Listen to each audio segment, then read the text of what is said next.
check to see if it is streaming.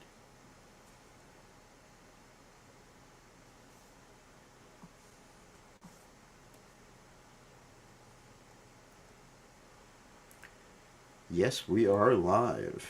That is good to be alive. Okay. Let's see, back to here. And let's get started. Okay. Get the songbook out. What are we going to chant tonight? All right, this is good. Manak Siksha means teaching of the mind.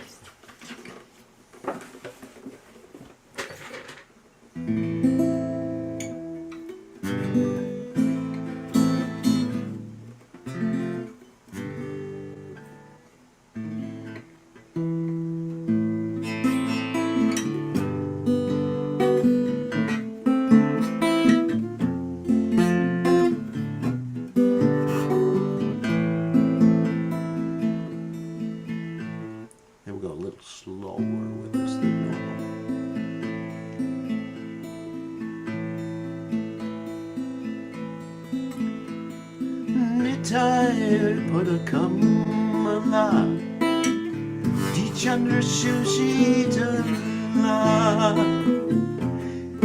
Yechaya Chakaturai Nitai Padakamala Dichandra Sushitala Yechaya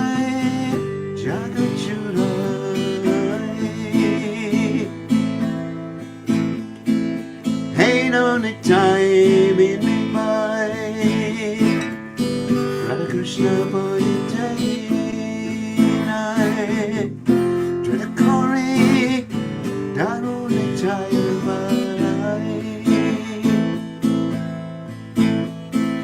Ain't on the time in me mind Radha Krishna boy day night To the Kori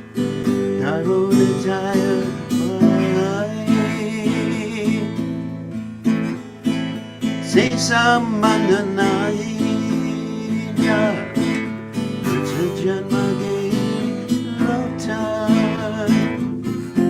Say Pashubaro Raja Say some mananaya It's a janmagi rota Say Pashubaro Raja Nitana Mulino Ashila Samsara Suke Menyakure Igoribe Hara Nitana Mulino Ashila Samsara Suke Vichakure Kikuribe Tara Ahankar Mataya Vitaimana Pusuriya Asachere Satyakuri Mani Ahankar Matoya Vitaimana Pusuriya Asachere Satyakuri Mani Nitya Karuna Hoibe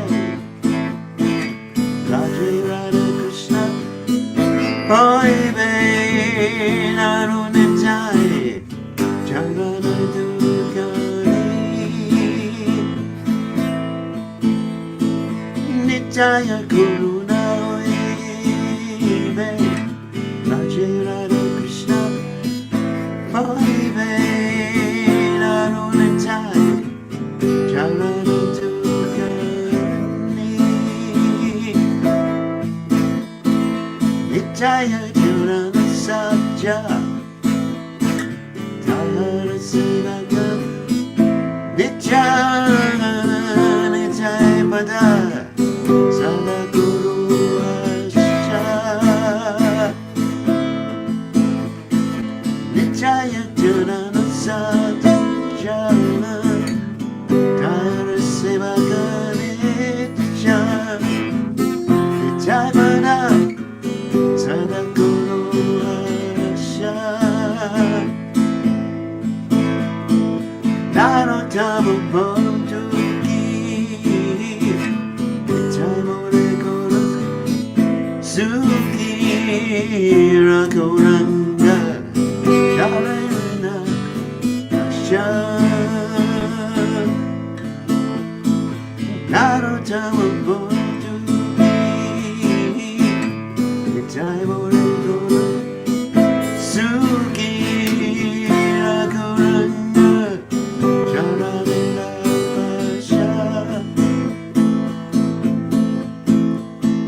Nitai pada kamala Kuti chanda shirji Tara Jaya Jagachuraya Nitai pada kamala Kuti chanda shirji Tara Jaya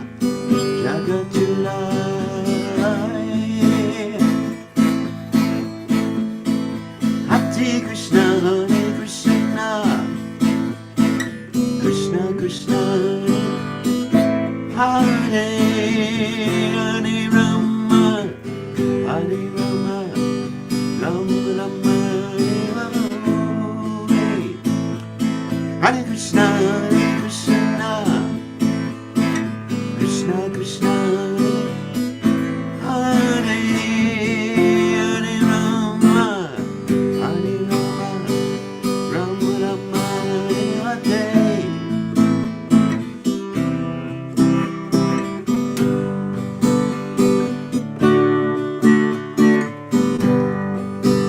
Jaya Prabhupada, Prabhupada Jaya, Prabhupada Jaya, Prabhupada, oh,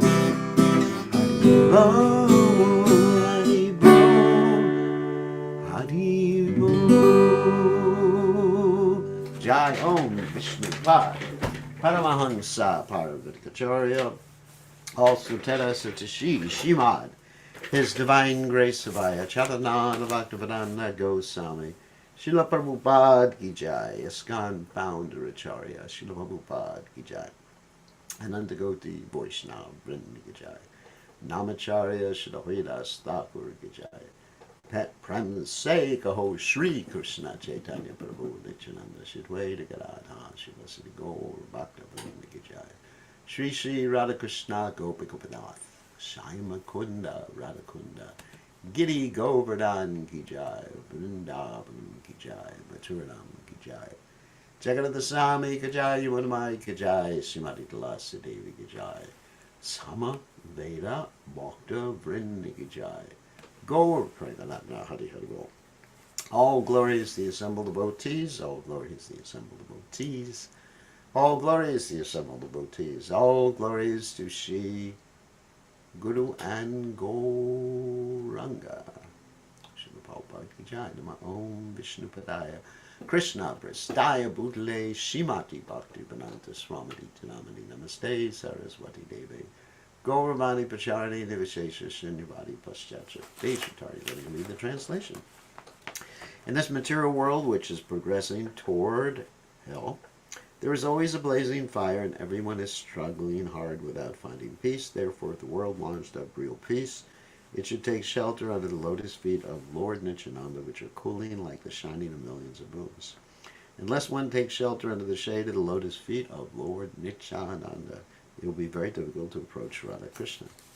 Anyone who does not establish their relationship with Lord Nityananda is simply spoiling their boon of a human birth and the animal propensities of sense gratification.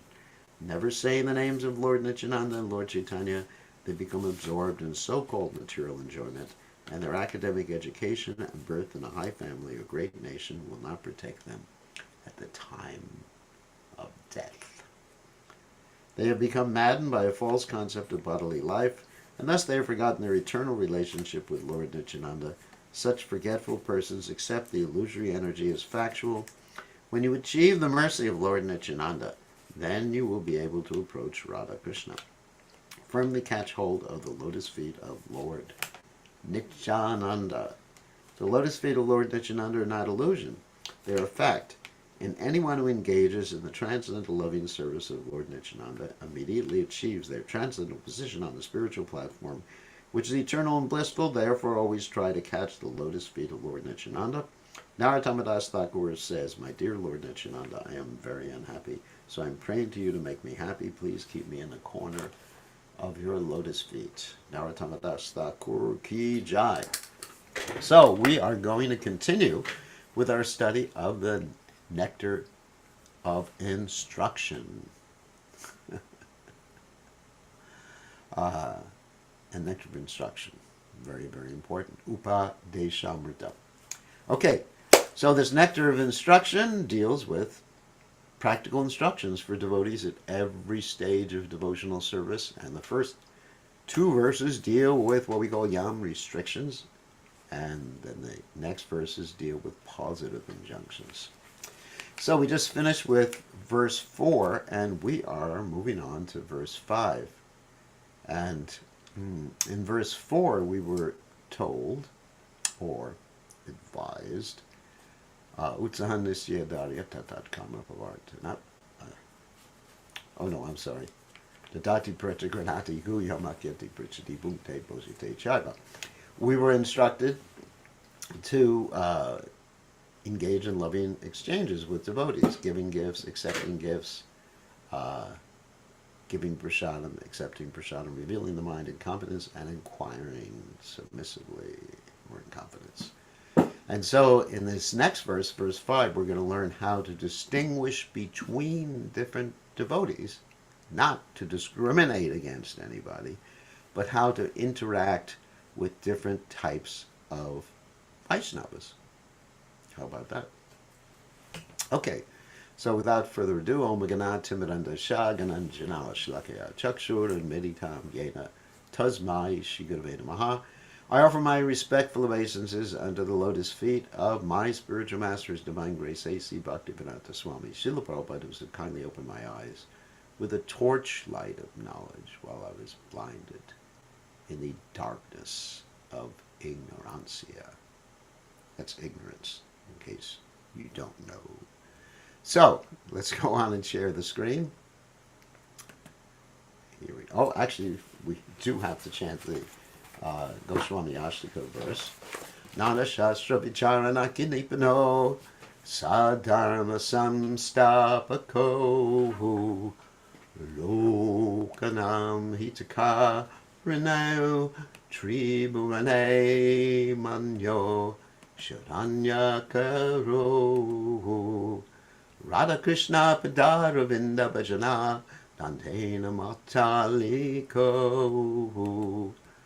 Vande Rupa Sanatano Raghuyago Sri Jiva Gopala Ko. Okay, and the translation is, I offer my respectful obeisances unto the six Goswamis, namely Sri Rupa Goswami, Sri Sanatana Goswami, Sri Raghunath Bhatta Goswami, Sri Raghunath Das Goswami, Sri Jiva Goswami, and Sri Gopal Bhatta Goswami, who are very expert in scrutinizing and studying all the revealed scriptures with the aim of establishing eternal religious principles for the benefit of all human beings.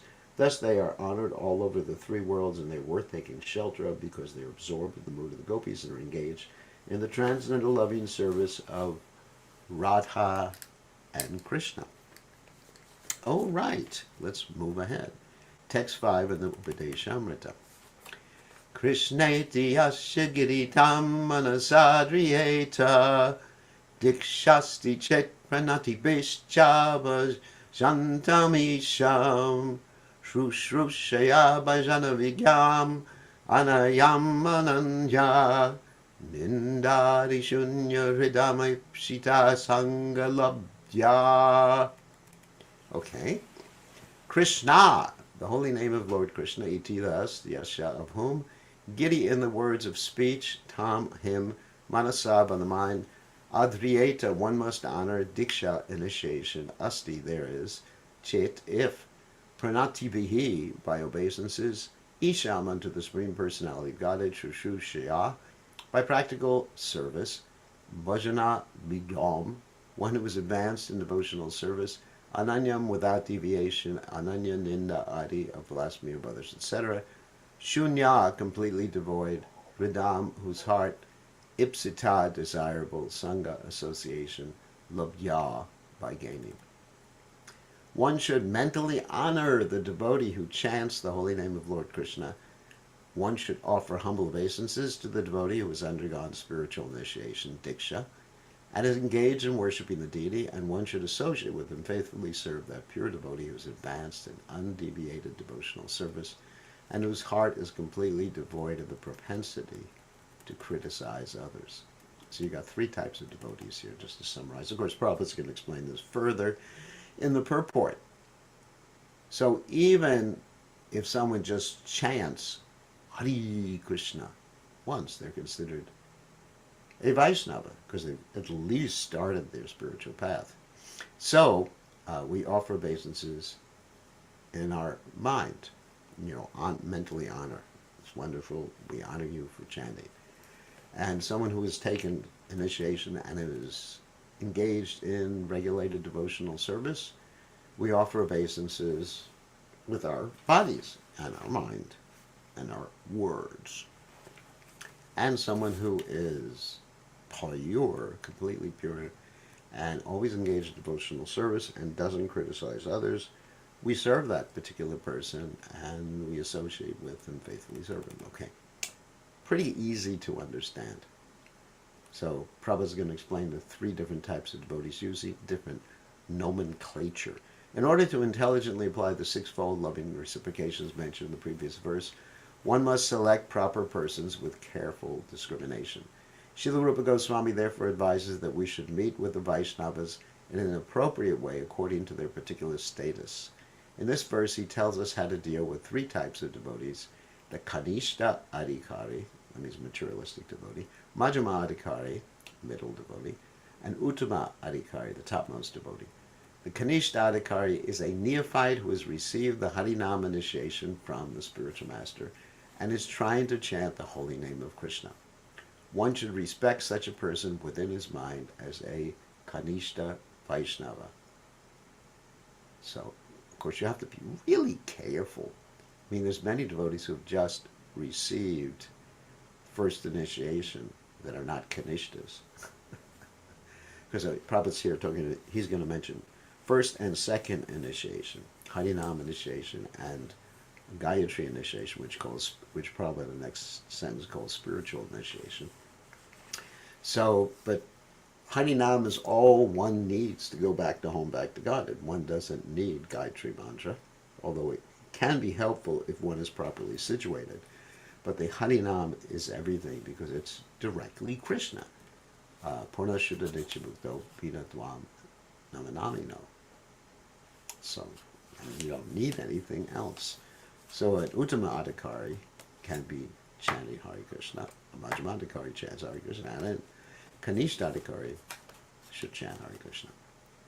So a Majjhima Adhikari has received spiritual initiation from the spiritual master. And here Prabhupada is talking about the second, and has been fully engaged by him in transcendental loving service of the Lord. So, as I said before, it's not that if someone has not received second initiation, they're a Kanishta Adhikari. And some people who have received second initiation are Kanishta Adhikaris. Because Kanishta Adhikari, another definition of Kanishta Adhikari, is someone who simply sees what? Krishna in the temple.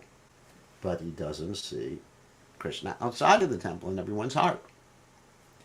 And that's called material. And someone who is weak in faith. Another definition of Madhyamadikari is someone who sees Krishna in everyone's heart. He makes friendship with the devotees, helps the innocent, worships the Supreme Personality of God, and avoids those who are inimical. That's another definition of Madhyamadikari. Madhyamadikari may not have so much knowledge of Shastra, but he has full faith. Madhyamadikari should be considered situated midway. The Uttama-adhikari, or highest devotee, is one who is very advanced in devotional service. An Uttama-adhikari is not interested in blaspheming others. His heart is completely clean. That means he has no anarthas, no lust, anger, greed, illusion, envy, fear. And if you have any of those things, you are not an Uttama-adhikari. Even though you may think you're an Uttama-adhikari, you are not an Uttama-adhikari. And he's attained the realized state of unalloyed Krishna consciousness. That's a very high stage. According to Srila Rupa Goswami, the association and service of such a Mahabhagavata, or perfect Vaishnava, are most desirable.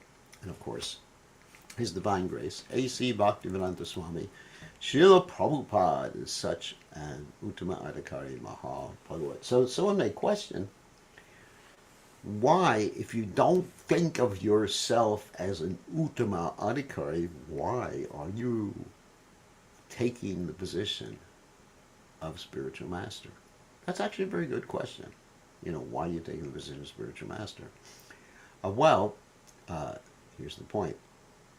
Two things. First of all, even if one was an Uttama-adhikari, and I'm not claiming to be, one would not think oneself to be an Uttama-adhikari. One thinks oneself as an assistant to the Uttama-adhikari, carrying out the order of the Uttama-adhikari. And when you're carrying out the order of the Uttama-adhikari, you're empowered. It's like a deputy, here's some American information. In the Old West, in America, there was a scarcity of sheriffs. Sheriff means, like, I guess, the head of the police force, the head of whatever posse, whatever. The head of some sort of military or quasi-military or, anyway, some sort of force that protects people, okay? Like the police. Okay, so I think you understand what sheriff is. So there wasn't enough people qualifying to be sheriffs. So what they did is they had to deputize people. They said, all right, even though you're not qualified to be sheriff, you have to act like that under our order. So, and then acting under the order of the superior acharya and thinking oneself, meditating upon oneself as simply a servant and serving the previous acharya, then one can serve in such a capacity, even if one is not on the platform of Uttama-adhikari, because he's following the order of the Uttama-adhikari, and the Uttama-adhikari preserves what he has and carries what he lacks. And then just Chintayandamamye Janak Paripasate Tesham Nityapayuktamam Yogashen Vahamiyaham, as Krishna says in Bhagavad Gita. He preserves what you have and protects if you're engaged in Krishna's service. Okay. One should not remain a Kanishta-adhikari, one who is situated in the lowest platform of devotional service and interested in only worshiping the deity in the temple. Such a devotee is described in the 11th canto of Srimad Bhagavatam, 11.247. Archiyam eva harihe pusham yakshare hate tadmokteshu chan yeshu sabhakta prakrita smitaha. A person who is very faithfully engaged in the worship of the deity in the temple who does not know how to behave toward devotees or people in general is called a Prakrita Bhakta or Kanishta Adhikari. One therefore has to raise himself from the position of Kanishta Adhikari to the platform of Madhyama Adhikari. The Madhyama Adhikari is described in Srimad Bhagavatam in this way. Ishvare tadadineshu palisheshu dvishatsukcha prema maitri kripopeksha aya karoti samajamaha. This is what I discussed before, about 5 minutes ago. The Madhyamadikari is a devotee who worships the Supreme Personality of Godhead. Remember I talked about the 4 different entities? There's 4. The Madhyamadikari deals with. He worships the Supreme Personality of God as the first entity. Krishna is the primal entity, as the highest object of love. Number 2, makes friends with the Lord's devotees. That's 2. Is merciful to the ignorant, which I also said is innocent. That's 3. And avoids those who are envious, blasphemous, or troublemakers like that. So, why, as the Bible says, why throw pearls before different living entities? I'm not going to mention the type of living entity. I don't want to offend anybody. Oh, anyway, it says, don't throw pearls before swine. It's pretty heavy. So this is the way to cultivate devotional service properly. Therefore, in this verse, Srila Rupa Goswami has advised us how to treat various devotees. We can see from practical experience that there are different types of Vaishnavas. The Makrita Sahajas generally chant the Hare Krishna Mahamantra, yet they are attached to women, money, and intoxication. Although such persons may chant the holy name of the Lord, they are not yet properly purified. Such people should be respected within one's mind, but their association should be avoided. That's the point. Those who are innocent, but simply carried away by bad association, should be shown favor if they're eager to receive proper instructions from pure devotees. But those neophyte devotees who are actually initiated by the bona fide spiritual master and are seriously engaged in carrying out the orders of the spiritual master should be offered respectful obeisances. So that's even a neophyte on the Madhyama platform. In this Krishna conscious movement, a chance is given to everyone without discrimination of caste, creed, or color. It's only the body, Prabhu. We don't discriminate what type of car you're driving. That would be stupid. But some people do. Some people discriminate, and we're not talking about cars, based on the body. I mean, some people who are, let us say, I don't want to criticize. Okay, not supposed to criticize anyway. But people who are wrong will say that men can become Krishna conscious and not women. That's ridiculous. Perhaps if you're thinking like that, you're going to change your gender in your next life. And then you'll see that you can be Krishna conscious. So just be careful. Be careful about these things.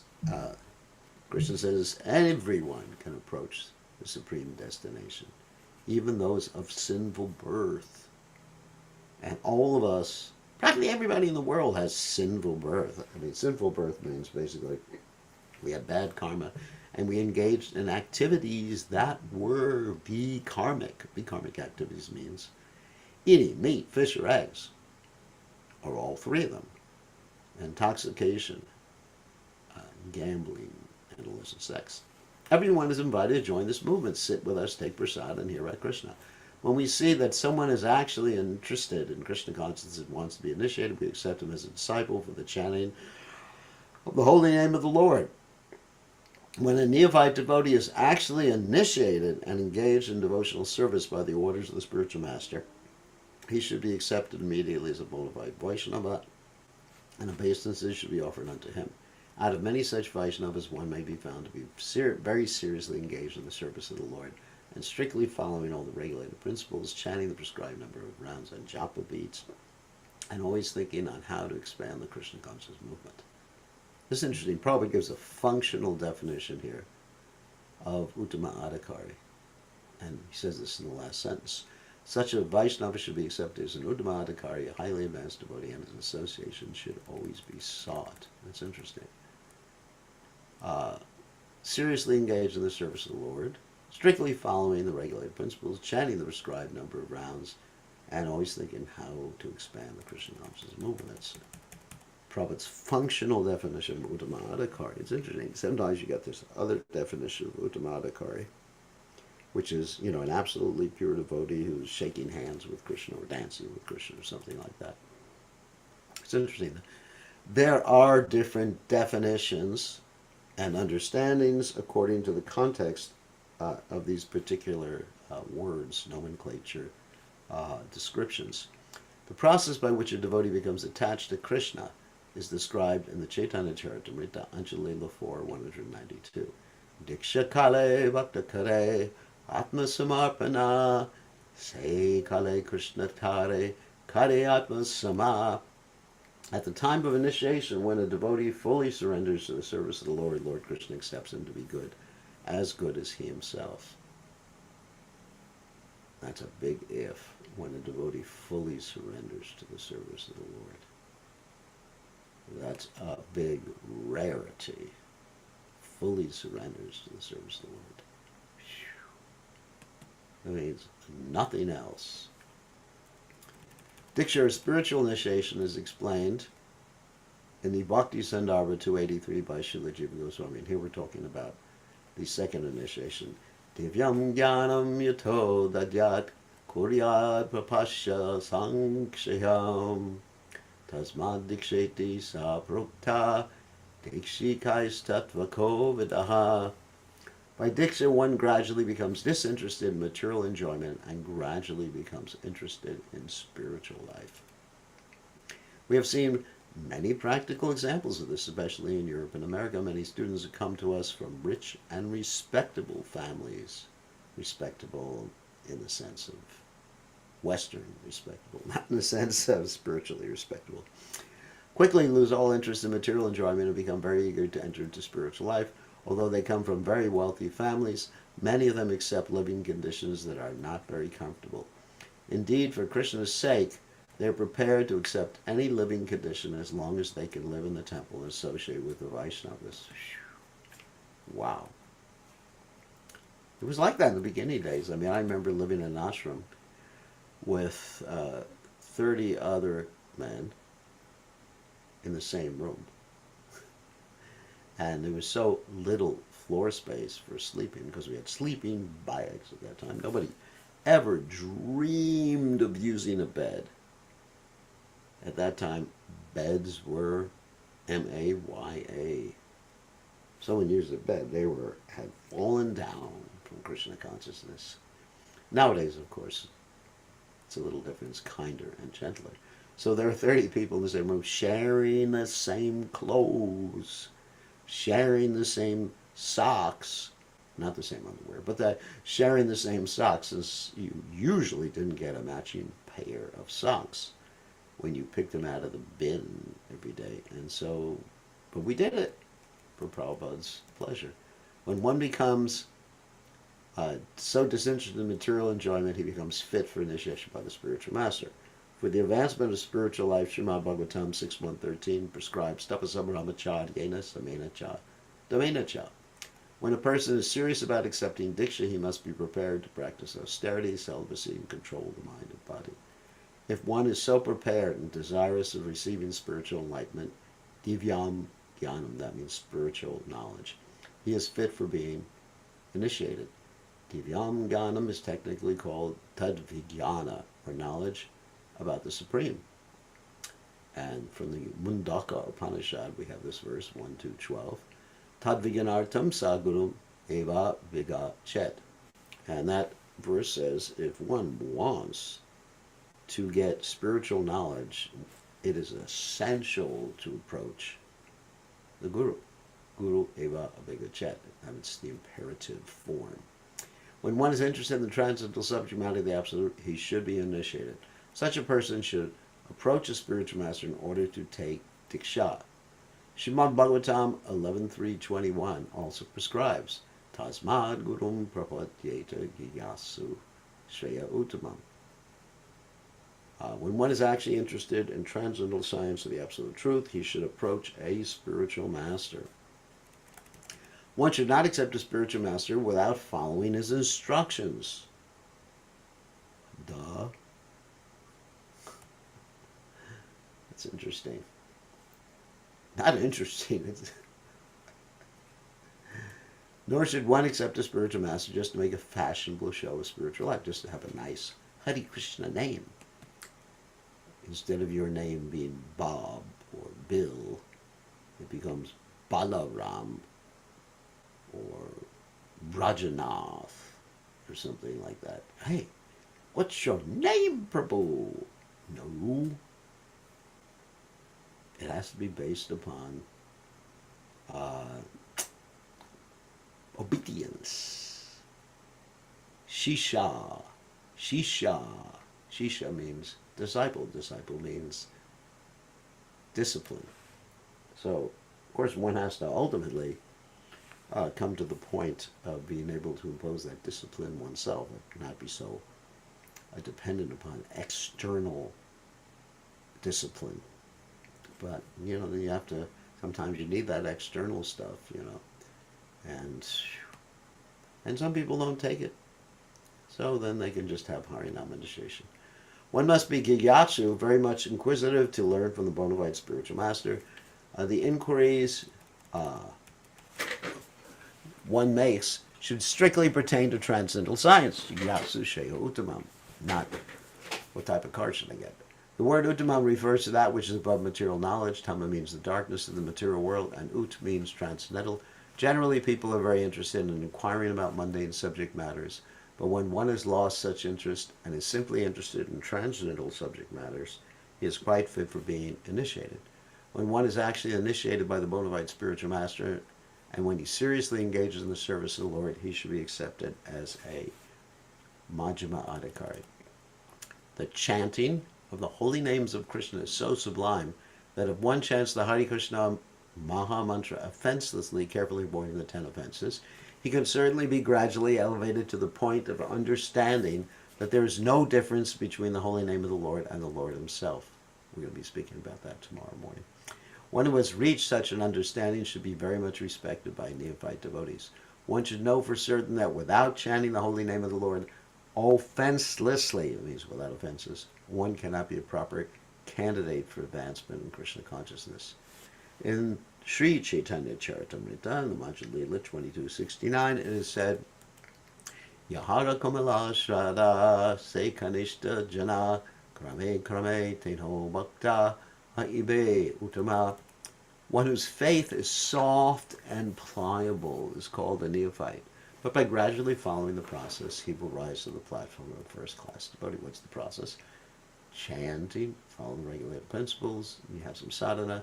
Everyone begins his devotional life from the neophyte stage, but if one properly finishes chanting the prescribed number of rounds of Harinam, he is elevated step by step to the highest platform, Uttama Adhikari.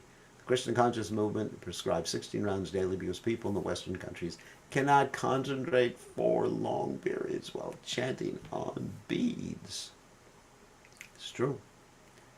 Like Prabhupada in the beginning, he wanted everyone to chant 64 rounds a day. A lot of purification. And devotees said, can't. And Prabhupada said, all right. How about 32? And devotees said, can't, Prabhupada.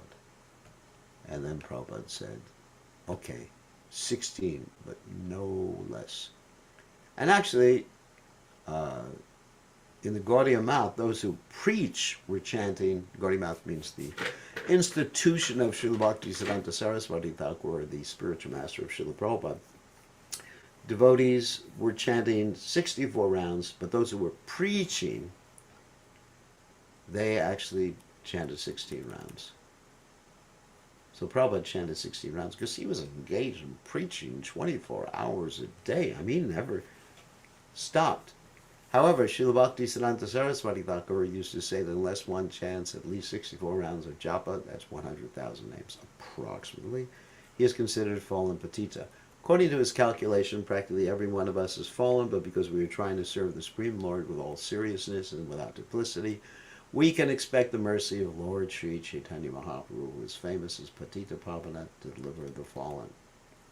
So, Prabhupada adjusted it for everybody, 16 rounds. Those who were staying at the temple, those who were going out and preaching Krishna consciousness, It was 16 rounds for everyone, minimum.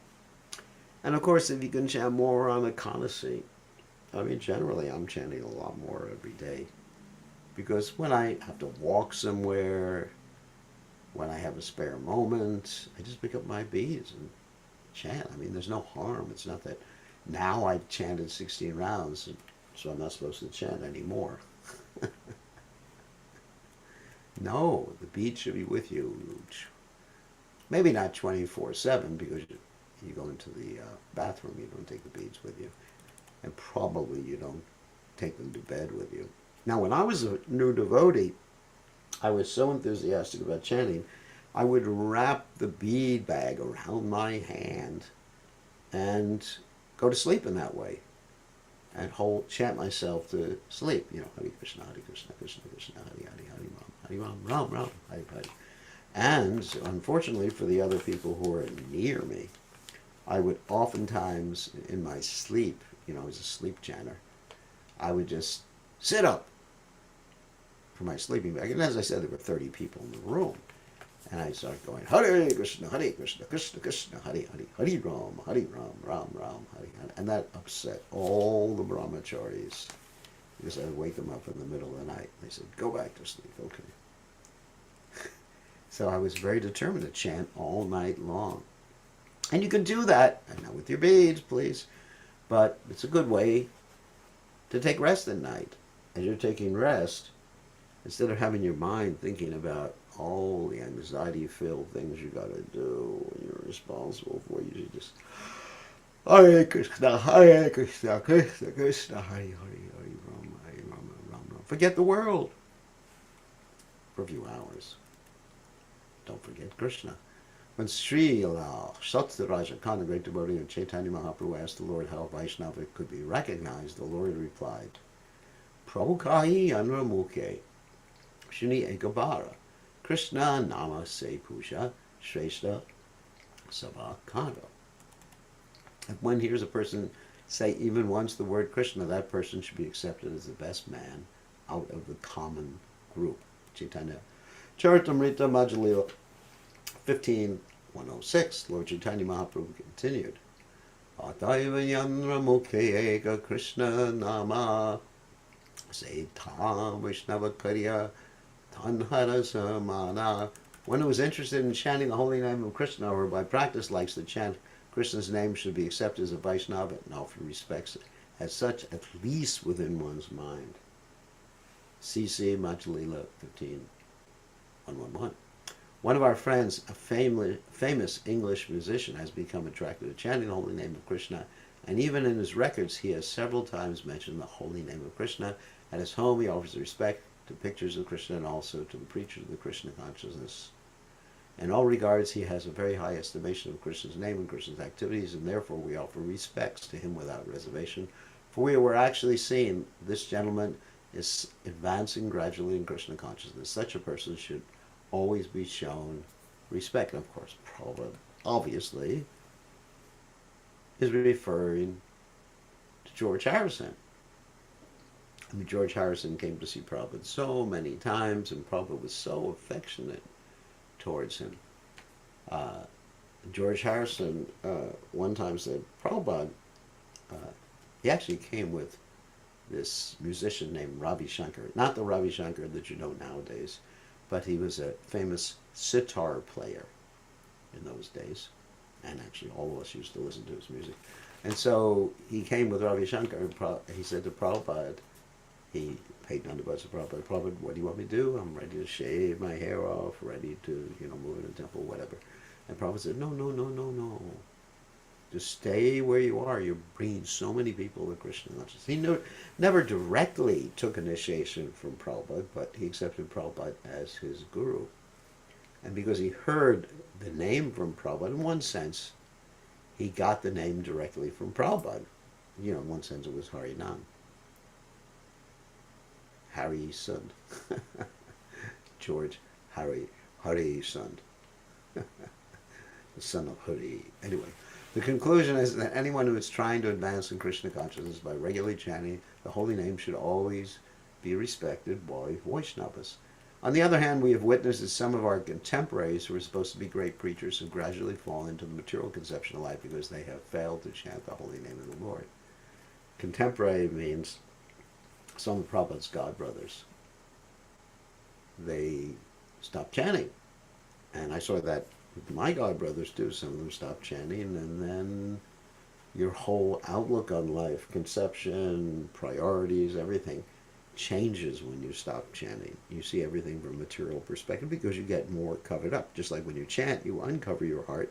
When you stop chanting, your heart gets covered.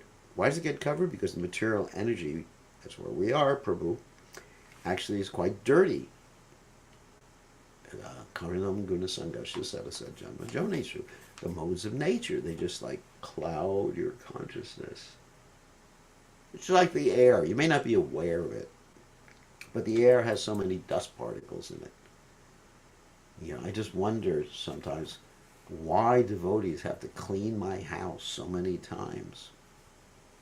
Just thinking, you cleaned it last year. Why not just leave it? I mean, I'm not throwing dirt around.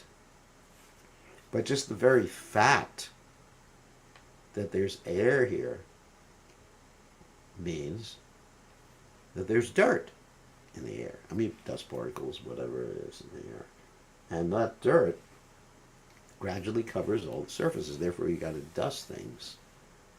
And, things grow too, like molds. So it's not that you're directly wanting these things to happen. So it's the same way. If you don't keep chanting, it's like not cleaning on a regular basis. Nashta prayeshu abhidreshu nityam bhagavata sevaya.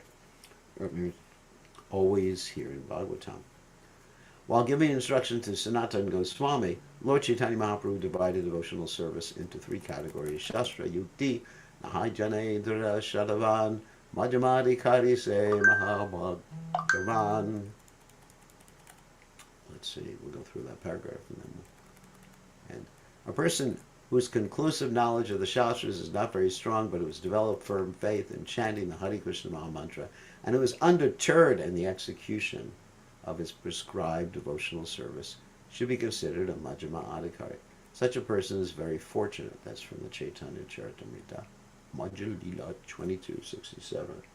A Majjhima Adhikari is a Shraddhavan. That means full of Shraddha, or faith, or as Prabhupada translates here, a staunchly faithful person. And he is actually a candidate for further advancement in devotional service. Therefore, it is said in the Chaitanya Charitamrita, Majjhima Lila 2264. So that is where we're going to leave off. This is the normal time we take questions. So tomorrow, let me just put this down so I know where we are. In the purport 2264, we're in the middle of 5A. Incidentally, anyone who wants to see these classes again, they're always on YouTube, and they're divided into different categories. You can look up a Nectar Instruction, you can look up Chaitanya Charitamrita, you can look up Nectar Devotion, you look up Bhagavad Gita. So these are all series of classes, and they're all in order. So this one would be termed 5A in the Nectar of Instruction. It's 5th chapter, A beginning, and of the purport and the verse. And we'll probably finish this purport tomorrow. We're going to go through the Nectar of Instruction rather quickly, I think. Okay, so let's stop sharing, and then we'll give everybody an opportunity to speak. Not everybody. That would be a cacophony to have everybody speaking. But those of you who have a question can either raise your hand, type it. If you are shy, you could just type it in the chat window. Or you can unmute yourself if you're not shy at all. So now's your opportunity. You can unmute yourself. I allowed everybody to unmute themselves. Or you can type a question in the chat window, or you can raise your hand and then I'll call on you. You can raise your hand. It's on the bottom of your screen if you are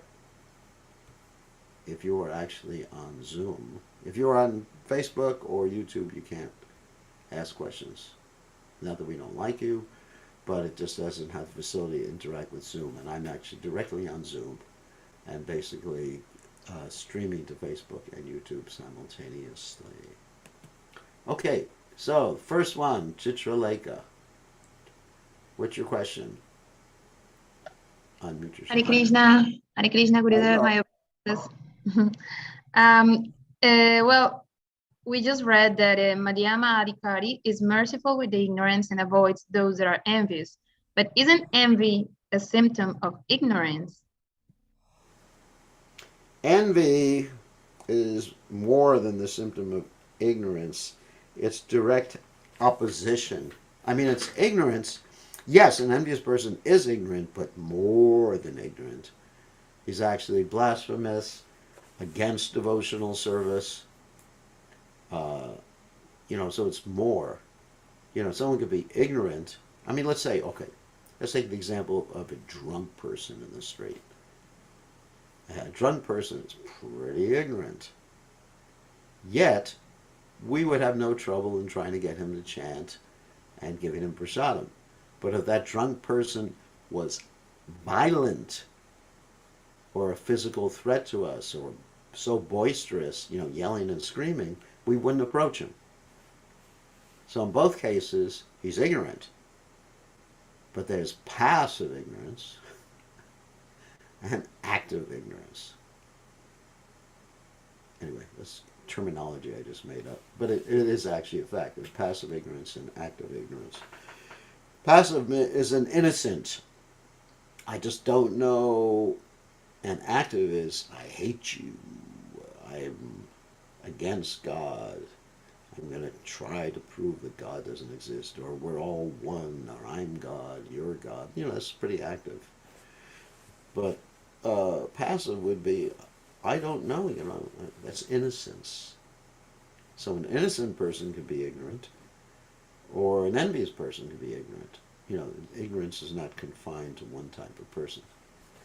Okay, thank you for your question. And Mr. Gopal, you have a question. Gurudev. As a follow-up to Chitraleka's question regarding the envious, isn't it a bit of a spectrum as to the Majjhima Adhikaris that can deal with different kinds of people? Like certain people at a certain level of knowledge or advancement may be able to cause people who were otherwise unfavorable to become favorable, or at least a little bit more neutral, whereas others who may be at a beginning stage and enthusiastic or perhaps fanatic and immature may actually cause people who are neutral to become unfavorable. Yes, that's true. I mean, it's not an all or nothing thing. Yes, that's true. That's true. It's not black or white, So you're envious. So would it be safe to say that in preaching, perhaps the most important thing is to be self-aware as to know your capacity. Yeah. Know your powers. Thank you, Gurudev. Know your superpowers. That's pretty good. Okay, very good question. So next on the hit parade is Sumuka. You have a question. Yes, please accept my humblest, Gurudev. It's a simple, this for my general knowledge. This, when Srila Prabhupada is to initiate his disciples in the beginning, in the Nectar of Instruction, it says, 64 rounds, then he went to 32, then to 16.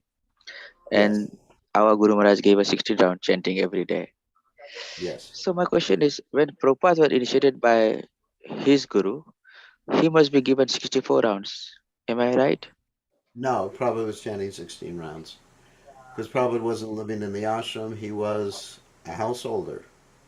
That 64 rounds injunction was for people who were living in the ashram and basically have all the time in the world on their hands.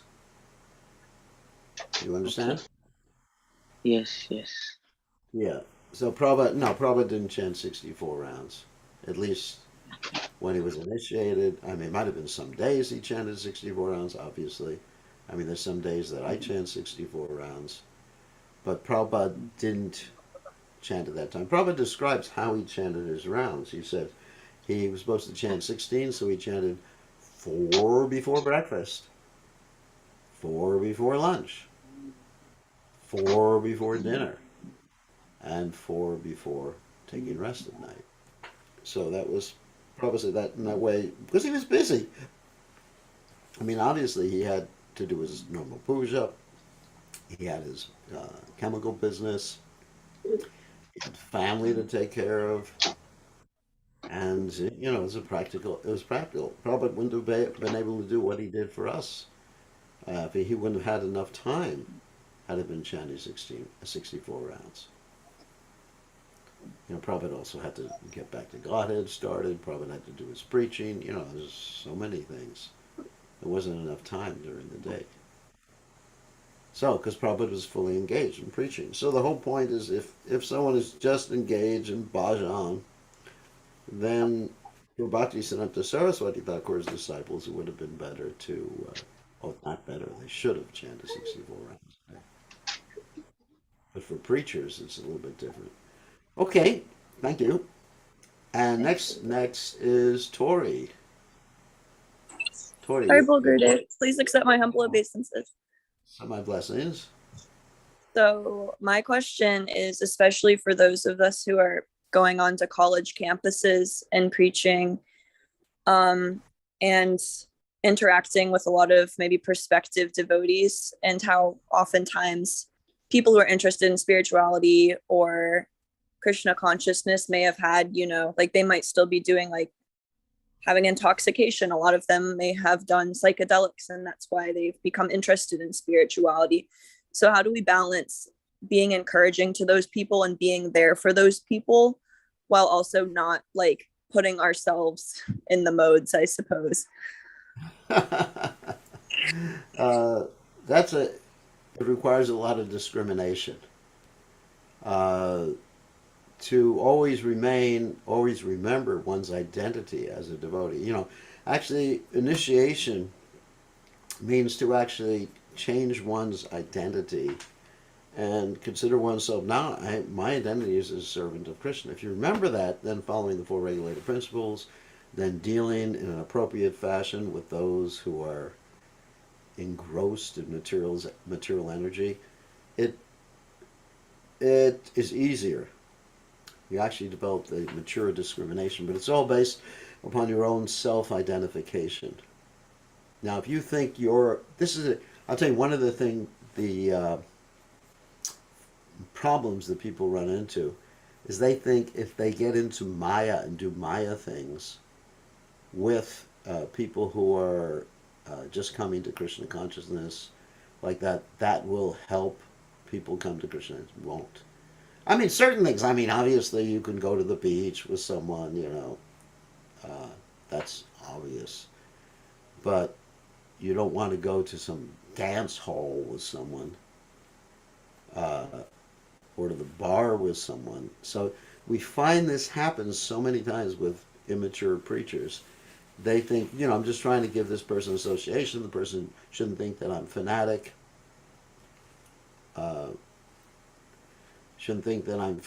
So therefore, I'm going to do this and that with them. So you got to be really careful. And the person has to be able to respect you if you actually,